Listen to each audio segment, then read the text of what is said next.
Hello and welcome to another episode of Power Armour Builder Reacts. If you're new to the channel, what I'm doing is I'm building my own powered armoured exoskeleton, i.e. power armour, like the prototype you see behind me.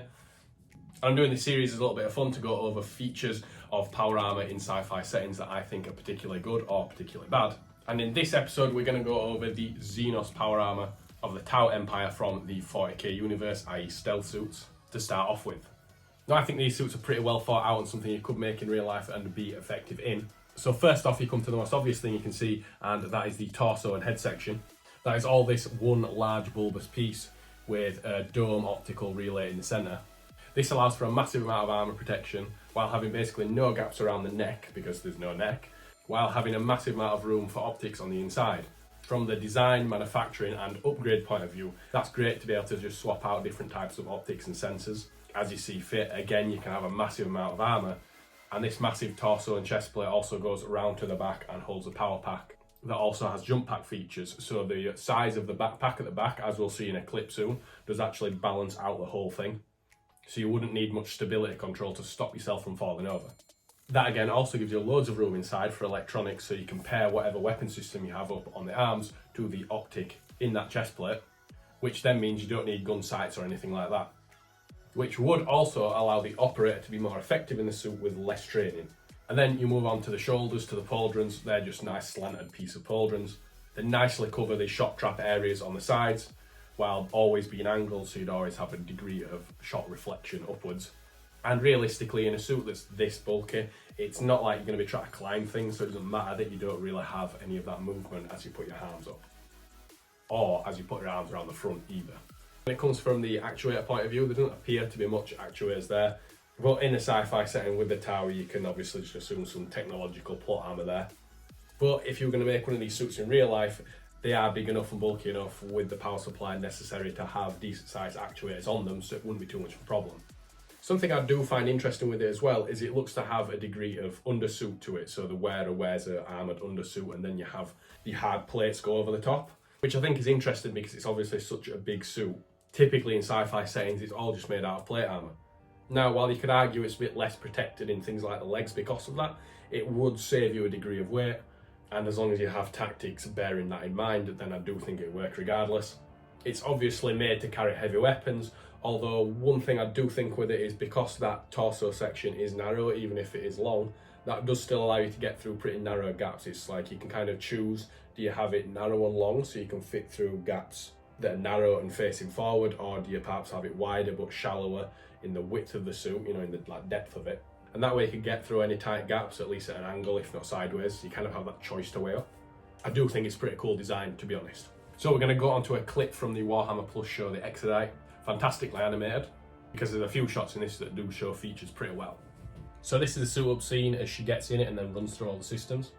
I think the plus of being encased into this torso section that isn't quite a helmet is you can have that kind of display that comes up in front of you. You can have a nice space to be comfortable inside it. You don't have to have anything on your head. You can have aircon running through it and respirator systems and all the rest of it and be comfortable. You can also have head and eye tracking on the inside, so perhaps if you look down, especially with your head down, then you would be able to change different settings in the suits, and then if you look up and straight forward, then the optical system takes over for you to navigate the outside. All of which is way more difficult to do if you're just wearing a helmet. As the casing comes down and locks in, you've got that big optical dome, which you can imagine how good, say, a DJI camera drone is now. Imagine how good cameras and sensors and setup you could have in that dome, especially compared to just having a regular helmet.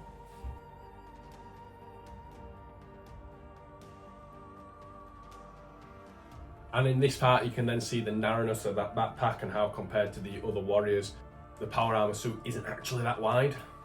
Oh, I will note that Tau in 40k kind of have hoof feet, so that's why the feet don't look like feet.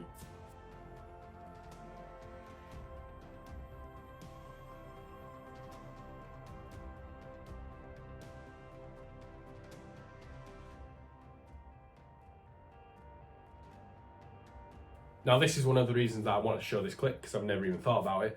It's just how when they commit the jump, all the weapon is essentially stowed behind them because it is just fixed to their arm, and then actually the whole torso section of course adds as the respirator, the interior atmosphere, so you can actually jump from higher altitudes. It's obviously going to be well sealed because of how the size of it is. And there is something about if you were going to do a jump, and I say this as someone who's not in the military or done any skydiving or anything like that, but I assume you've got to have things really, really well velcroed down, or strapped down, or tied to you, whatever it is. And if you're going to wear a big suit of power armour and get involved with jumps, it could be harder for you to actually check everything's well strapped down to you. Now, of course, you have other people to check that stuff, but actually, if you were going to do jumps in a power armour suit like this, one, it's shaped for the jump, literally. Great for the airflow, but also if you've got all of the weapon system integrated into the suit, as well as essentially life support systems and all the rest of it, so you've got nothing on the outside. That makes sense to me, particularly from these high altitude jumps in the sci-fi setting. Now, point to note, the main feature of stealth suits is that they are stealth and they basically have cloaking technology. Now, I think if you were going to implement that type of thing today with some form of camera and reflective panel technology, again, you'd be better off if you have this kind of bigger power armor suit that also has the weapons integrated into it, so you don't have to have pouches with magazines and all the rest of it. It's all just kind of stored in, and that'd make it easier to do any sort of reflective panels or camera screen setups for a cloaking method.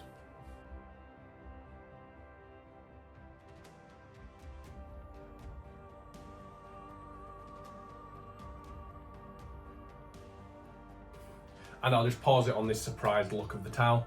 This is just where I'm seeing tremendous pluses from this design. I mean, look at the amount of space there is inside.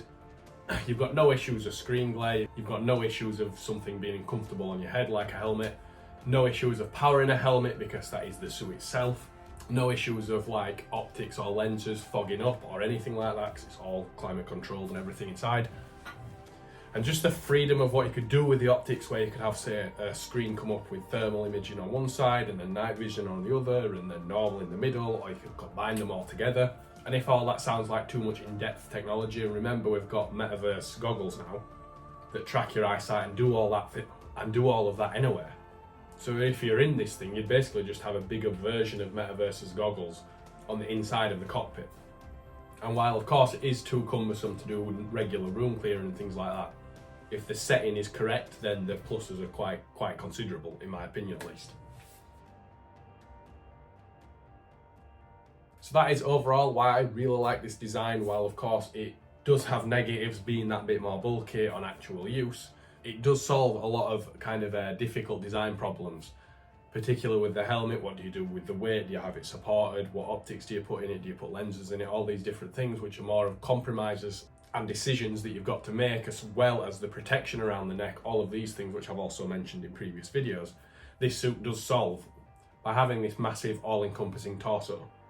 Now, I had actually forgotten about these suits until someone mentioned them in the comments, but I have actually had thought on doing a type of suit like this in the future after I've done the next prototype, because I thought it'd work really well for like a bomb squad type suit, because you can essentially have that torso piece sealed in together around the wearer, so you don't have issues from overpressure, from IED blasts and things like that. You obviously don't have gaps for shrapnel to get in. So I actually thought that would be quite a good bomb squad style suit. So I have currently designed my exoskeleton in general design, so in the future I can take that design, remove the helmet, remake the chest plate and the back plate a bit, so it all covers the head as well. And in actual fact, when I was researching this video and looking at these suits again, they'll probably end up looking quite like that, because you may as well also integrate the backpack a bit more into that overall torso section, so it would end up looking quite like one of these suits. And who knows, maybe I can experiment with that design next year a lot more when I've got the next prototype built. And lastly, I did want to go over the Chaplain helmet in Space Marine 2, which looks absolutely great, but you're thinking it's got that ridiculous 40k over the top vibe to it, which it does. But I realised a couple of things that I think work and don't work. So something I think works about it, with it being based on a skull, is the brow lines and the cheekbones. Because now we obviously have these things as human beings to protect our eyes, to basically act as like a guard to stop our eyeballs actually getting hit, of which they work very effectively. If you're going to have optics in a helmet, whether it's lenses or cameras, whatever it is, it does actually help to have some protection around it.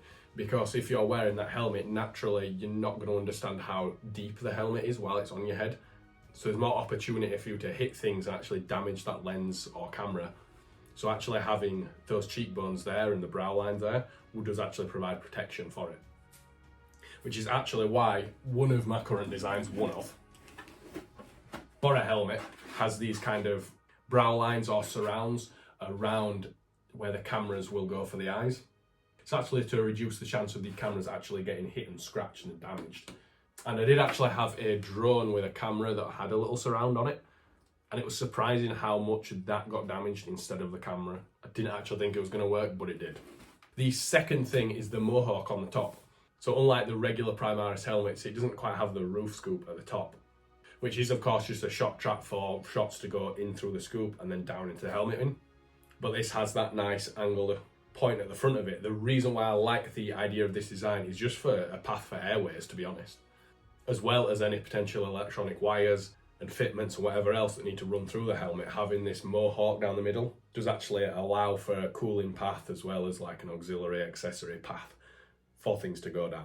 Things that I think don't work are the ear covers, which go too far down, and every time you rotate your head a bit left and right, they'd hit the chest plate. And two, the mouthpiece, not actually because it's representing bone and teeth and all of that, but because it goes really narrow around the mouth. Your jaw doesn't really do that, and all that means is you've got less space inside because you actually want a bigger interior volume for where your mouth is. That aids with breathing and any anti-fogging that you need to do inside. There's basically just no plus to having that section really thin and small and go narrow. And while it's good that it's got the respirator pieces on the side, I think that would actually be quite a good design feature to implement if you could. It's just going to be really tight on your face, so like, what's the point? I think other Chaplain helmets do that better from a practical point of view. However, of course, when it comes to looks, I do think this looks pretty cool. How it's all bolted together and how it's mixed in with the regular Primaris helmet. It's just a shame about the dickhead who's wearing it. So with that being said, if you'd like to see more on my own power armor project, please like and subscribe and follow along. I should have another actuator video coming out soon, as well as some other updates. And if you like this power armor build and react, I'm going to do the next episode, I think, on the Goliath power armor from the Expanse and the combat jacket from Edge of Tomorrow. So yeah, I hope to see you in the next video.